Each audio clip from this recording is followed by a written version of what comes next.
మోహిని మంచి కమ్మటి స్మెల్ వస్తుంది. ఏం వండావమ్మా? కమ్మటి స్మెల్ వస్తుందా? నా ఫేవరెట్ వెజ్ పులుసు ఏంటో చెప్పుకోండి. బెండకాయ. ఎస్, బెండకాయ పులుసు అనమాట. నా ఫేవరెట్ అండి. ఈయనకి బెండకాయ అంటే అస్సలు ఇష్టం ఉండదు, కానీ నేను చేసిన బెండకాయ పులుసు అయితే తప్పకుండా వేసుకుంటారు. మంచి ఫ్లేవర్ అనమాట. తిన్న తర్వాత కొద్దిసేపటికి కూడా స్మెల్ పోదనమాట చేతి నుండి, అంత బాగుంటుందండి. ఈ బెండకాయ పులుసు ఎలాగో చేసి చూపించమంటే తప్పకుండా చేసి చూపిస్తాను.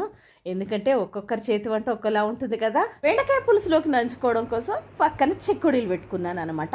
ఇందులోకి కాంబినేషన్గా నేను ఆమ్లెట్ కూడా వేస్తానండి. ఎక్కువ ఆమ్లెట్ కాంబినేషన్లో తింటాను.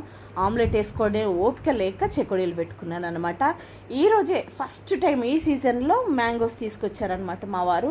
ఏమంటారంటే ముదిరినాకనే తినాలనేసి ఈ టైంలో తీసుకొస్తారనమాట.